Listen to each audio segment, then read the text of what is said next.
বিশ্বকাপ মানেই রোমাঞ্চ, উত্তেজনা আর ফুটবল পাগল মানুষের উল্লাসে মাতোয়ারা বিশ্ব। আর ২০২৬ সালের ফিফা ওয়ার্ল্ড কাপ হতে যাচ্ছে ইতিহাসের সবচেয়ে বড়, সবচেয়ে লম্বা এবং সবচেয়ে বৈচিত্র্যময় বিশ্বকাপ। তিনটি দেশ যুক্তরাষ্ট্র, মেক্সিকো ও কানাডা একসাথে আয়োজন করছে এই ফুটবলের মহাযজ্ঞ। ২০২৬ সালের ১১ই জুন এই দিনটিতেই মেক্সিকোর এস্টেকা স্টেডিয়ামে ফুটবল বিশ্বকাপের প্রথম বাঁশি বাজবে, আর ১৯ জুলাই নিউ জার্সির মেটলাইফ স্টেডিয়ামে উঠবে চ্যাম্পিয়নের মুকুট। কিন্তু ২০২৬ সালের বিশ্বকাপ, যেটা হতে যাচ্ছে উত্তর আমেরিকায়, তার সূচি শুনে অনেকেই চিন্তিত। বিশেষ করে ফুটবলার, কোচ, ফিটনেস স্টাফ, এমনকি সাধারণ দর্শকদের মাঝেও একটাই প্রশ্ন: এই গরমে খেলা সম্ভব হবে? এবারের ফরম্যাটেও বদল এসেছে। ১৬টি গ্রুপ, যেখানে প্রতিটিতে ৩টি করে দল খেলবে। প্রতি গ্রুপ থেকে শীর্ষ ২টি দল যাবে ৩২ দলের নকআউট রাউন্ডে। বড় দলগুলো যেমন আরাম করে খেলা শুরু করতে পারবে না, ঠিক তেমনই ছোট দলগুলোর সামনে খুলে যেতে পারে ইতিহাস গড়ার সুযোগ। কারণ একদিনে ৪টা করে ম্যাচ, তার মধ্যে অনেকগুলো ম্যাচ আবার দুপুর ১২টায় শুরু হবে।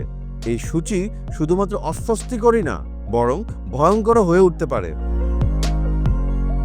২০২৬ সালের বিশ্বকাপ আয়োজিত হবে যুক্তরাষ্ট্র, কানাডা ও মেক্সিকোতে। বিশ্বকাপের প্রাথমিক ধাপে প্রতিদিন থাকবে ৪টি ম্যাচ, যার মানে দাঁড়ায় দুপুর ১২টা থেকে রাত ৯টা পর্যন্ত একটানা খেলা চলবে। কিন্তু দুপুর ১২টার সময় খেলা, ভাবতে কেমন লাগছে? খেলোয়াড়দের অবস্থা ভেবে আপনারই কি এখন গরম লাগছে না? কারণ সাম্প্রতিক সময়ে শেষ হওয়া ক্লাব বিশ্বকাপে দেখা গেল গরমে ভিজে যাচ্ছে খেলোয়াড়দের জার্সি, ক্লান্ত হয়ে পড়ছে তারা, হিট স্ট্রোকের ঝুঁকি বাড়ছে এতে। আর তাই এটা তো স্রেফ খেলার চেয়েও বড় বিষয় হয়ে দাঁড়াচ্ছে। এই আতঙ্কের বাস্তব রূপ দেখা গিয়েছিল ২০২৪ সালের কোপা আমেরিকায়। কানাডা বনাম পেরুর ম্যাচে অ্যাসিস্ট্যান্ট রেফারি হুম্বার্তো পাঞ্জোস হঠাৎ মাটিতে লুটিয়ে পড়েন।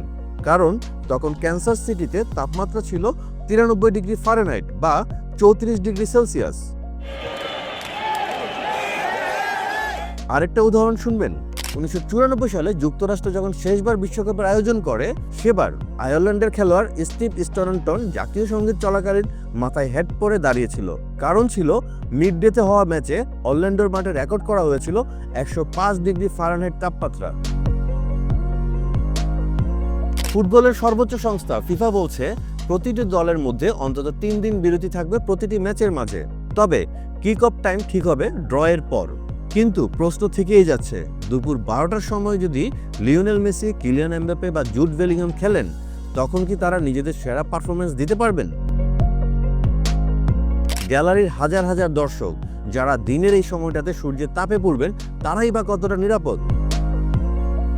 বিশেষজ্ঞরা বলছেন, এমন গরমে ম্যাচ আয়োজন করলে শুধু পারফরমেন্স নয়, খেলোয়াড়দের স্বাস্থ্য পর্যন্ত হুমকির মুখে পড়তে পারে।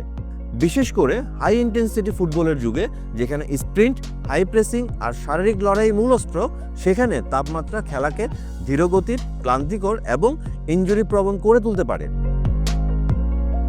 তাপদাহের ফলে ঘন ঘন পানি বিরতির দরকার হতে পারে, পরে দেখা দিতে পারে মাসেল ক্র্যাম্প এবং হিট এক্সস্টন, এমনকি কিডনির সমস্যাও। কোনো কোনো স্টেডিয়ামে আংশিক ছায়া বা কুলিং সিস্টেম থাকলেও অনেক মাঠে এখনও সেই পর্যায়ে প্রস্তুতি নেই। ফিফা চাইছে যত বেশি ম্যাচ তত বেশি দর্শক আর তত বেশি লাভ। আর তাই ৩২টি থেকে এবার দল বেড়ে হয়েছে ৪৮টি দল। হ্যাঁ, এটাই হবে প্রথমবার যেখানে ৪৮টি দল অংশ নিচ্ছে ফিফার এই মেগা টুর্নামেন্টে। ফলাফল ১০৪টি ম্যাচ, যেখানে ফুটবল প্রেমীরা ১ মাসের বেশি সময় ধরে উপভোগ করবেন প্রতিদিনের উত্তেজনা। এই বিশাল বিশ্বকাপে আমরা পাবো অনেক পরিচিত মুখ। Argentina, Brazil, France, Spain, Portugal, Germany, ইংল্যান্ডের মতো দলগুলো স্বপ্ন দেখছে ট্রফি জয়ের। আবার নতুন ফরম্যাটের কারণে সুযোগ পেতে যাচ্ছে অনেক নতুন দেশ। এশিয়া, আফ্রিকা এবং উত্তর আমেরিকার অনেক দেশের জন্য এটা হবে ঐতিহাসিক মঞ্চে প্রথমবারের মতো অংশগ্রহণ। এতে বৈচিত্র্য যেমন বাড়বে, ঠিক তেমনই ম্যাচগুলো হবে আরও প্রতিদ্বন্দ্বিতাপূর্ণ।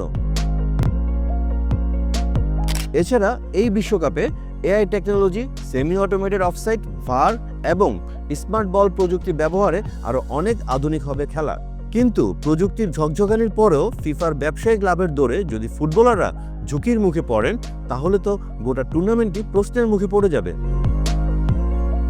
বিশ্বকাপ মানে শুধু ট্রফি নয়, এটা আবেগ, ইতিহাস আর ভবিষ্যৎ প্রজন্মের অনুপ্রেরণা। তাই দরকার পরিকল্পনা, প্রযুক্তি ও মানবিকতা। যাতে খেলোয়াড়দের ঘাম হয় পরিশ্রমে, ভয় না হয় তাপদাহে। আর সেই পরিকল্পনা যদি না হয়, তবে 2026-এর খেলা হবে মাঠে নাকি হাসপাতালের বিছানায়, সেটা এখনই ভাবার সময়। 11 জুন থেকে 19 জুলাই 3টি দেশে খেলবে 48টি দেশ, যেখানে হবে 104টি ম্যাচ। আর তারা সবাই খেলবে একটি ট্রফির জন্য, ফুটবল বিশ্বকাপ ট্রফি জেতার জন্য। কে হতে পারে পরবর্তী বিশ্ব চ্যাম্পিয়ন?